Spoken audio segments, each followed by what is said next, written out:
Good morning. चलिए आज हम लोग फिर नए लेक्चर में मिल रहे हैं। आप लोग पिछले लेक्चर में 18 में आप लोग नई वाली किताब से व्याकरण का फर्स्ट पार्ट का प्रश्न उत्तर देखा था। उसमें मैंने फर्स्ट पार्ट का प्रश्न उत्तर लिखवाया था और फिर 19 में मैंने कविता नई वाली मेन बुक से कविता पढ़ाया था और 20 में उसका क्वेश्चन आंसर मैंने करवाया था।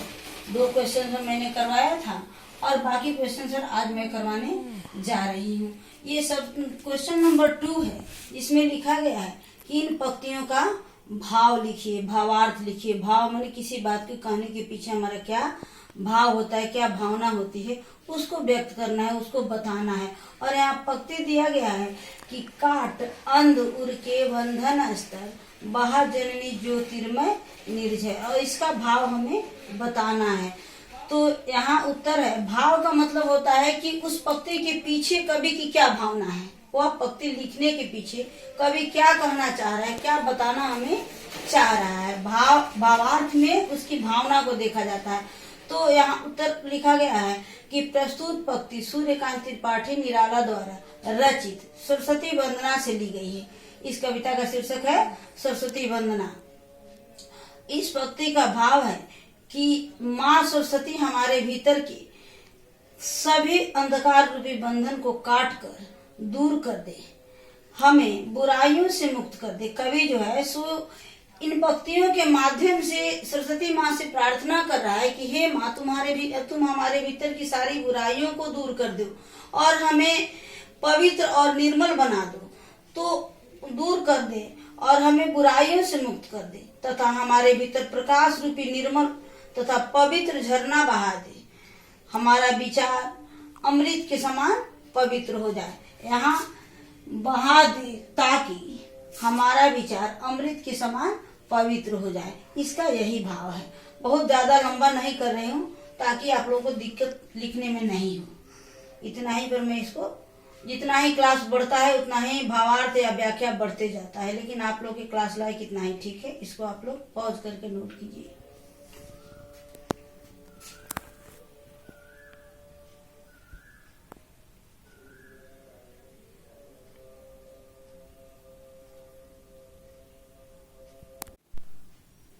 ये आपका प्रश्न नंबर ख है। इसमें कह रहा है कि नौ नव के नौ वेग वृंद को नौ पर नौ स्वर दो।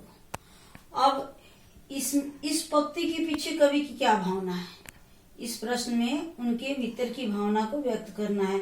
तो बाकी सभी चीजें तो वही रहेंगी, निराला जी ही कवि हैं और सरस्वती वंदना ही कविता है, लेकिन यहाँ से इसका मुख्य उत्तर शुरू हो रहा है। आप फेयर में पूरा ही लिखेंगे, लेकिन ये कवि भी वही हैं और कविता का नाम भी वही है। तो यहाँ से मैं आपको समझा रही हूँ। कह रहा है कि इस पंक्ति के पीछे कवि का भाव है कि नए भारत के निर्माण सभी नई चीजों से, नवीन चीजों से हो। हमारा विचार, हमारी भावनाएं, यहाँ तक कि हमारे आकाश और उसमें विचरण करने वाले पक्षियों के समूह का पंख और उनके स्वर भी नए हो। ध्वनि मैंने होता है स्वर, यहाँ कोष्ठ में मैंने स्वर लिख दिया है, यानी उनके स्वर भी नए हों, उनके पंख भी नए हों। अर्थात कवि जो है सुनवीनता लाना चाहता है, नए भारत में नवीनता लाना चाहता है। इन पंक्तियों के माध्यम से कवि की यही भावना है। इसको भी आप लोग नोट कीजिए। फिर मैं प्रश्न नंबर 3 लिखवाने रही हूँ।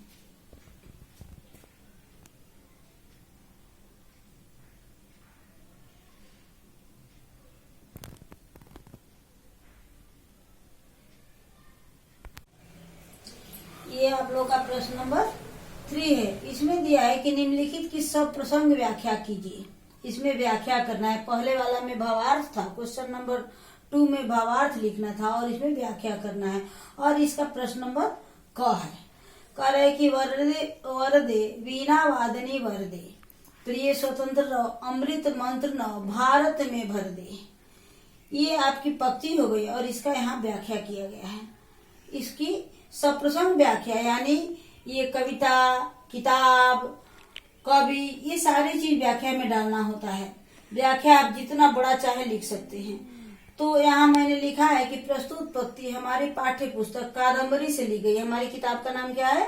कादम्बरी है। यह पंक्ति सूर्यकांत त्रिपाठी निराला द्वारा रचित सरस्वती वंदना की है। ये पंक्ति कहाँ से आई है? तो सरस्वती वंदना से आई है। अब इसका व्याख्या मैंने लिखा है कि इस पंक्ति के माध्यम से कवि माँ सरस्वती से वंदना कर रहा है और कह रहा है कि माँ मुझे वरदान दे, जिससे हमारे विचार अमृत के समान पवित्र हो जाए, हमारे पूरे भारतवासियों के भीतर पवित्रता ला दे, जिससे पूरा संसार प्रकाशित हो जाए। इसका भावार्थ हम और बड़ा कर सकते हैं, लेकिन आप लोगों के क्लास के मुताबिक इतना ही रहने दे रहे हो। इसको नोट कीजिए। इसमें एक और प्रश्न है ख, उसको भी मैं कंप्लीट करा ही देना चाहती हूँ। आज ये पार्ट कंप्लीट हो जाएगा आपका। इसको नोट कीजिए 2 मिनट, फिर हम आपको लिखवा रही हूँ।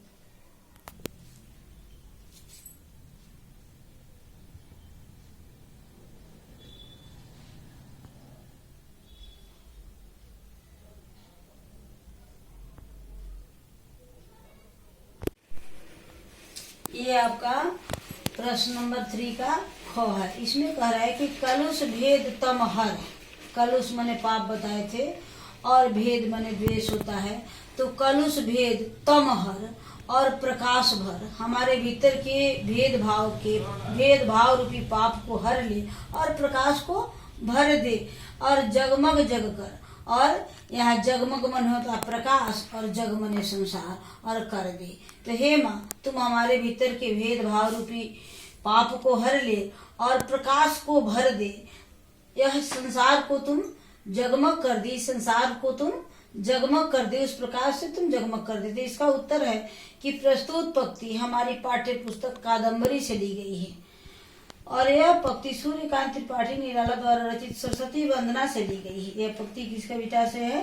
तो सरस्वती वंदना से है। इस पंक्ति के माध्यम से कवि माँ सरस्वती से प्रार्थना कर रहा है कि हे माँ, तुम हमारे भीतर के पाप तथा सभी भेदभाव रूपी बुराइयों को दूर कर दो तथा प्रकाश रूपी अच्छे और पवित्र विचार भर दो। हमारे अच्छे विचार से ये संसार प्रकाशित हो जाए। जब हमारे भीतर अच्छे विचार होंगे तो हम अच्छाई ही बांटेंगे और इस प्रकार से यह संसार जो है सो अच्छाइयों से भर जाएगी, अच्छाइयों से प्रकाशित हो जाएगी। तो इस प्रकार से इसका ये भाव है। इसको भी आप लोग नोट कीजिए। एक प्रश्न और इसका बच रहा है, उसको भी मैं समझा ही दे रही हूँ। नोट कीजिए आप लोग 2 सेकंड में, फिर हम आपको समझाते हैं।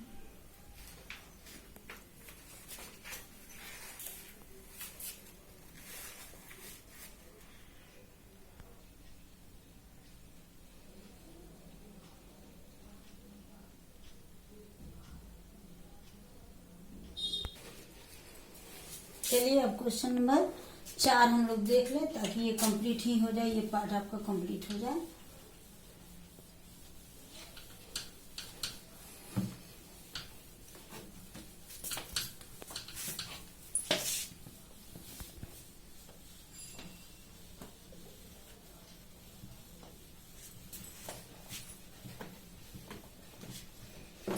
इसमें कह रहा है कि एक ही वर्ण, देखिए क्वेश्चन नंबर 4 मैं लिख करके ही समझा के रही हूँ ताकि बहुत बच्चों के पास किताब नहीं होगी तो उनको दिक्कत होगी।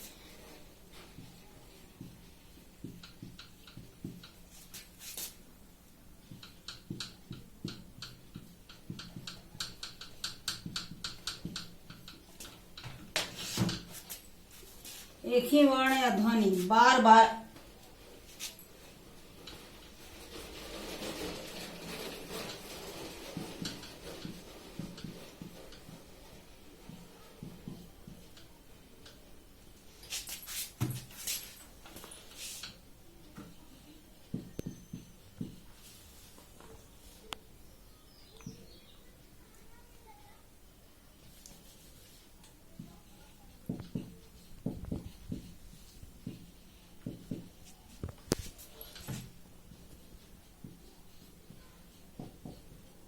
अनुप्रास कहते हैं। क्या कहते हैं? अनुप्रास कहते हैं।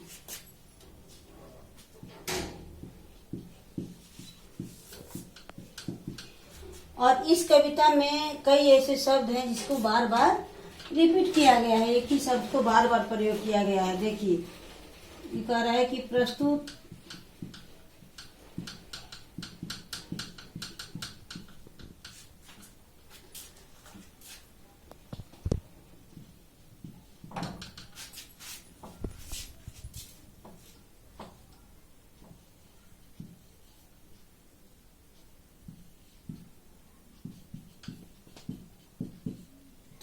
अनुप्रासमय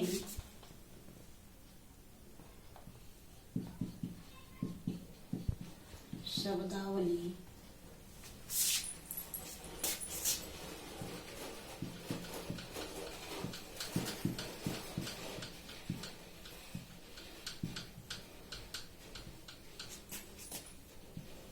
अब आप देखे हैं कि न और नवल शब्द कई बार आपको मिला है।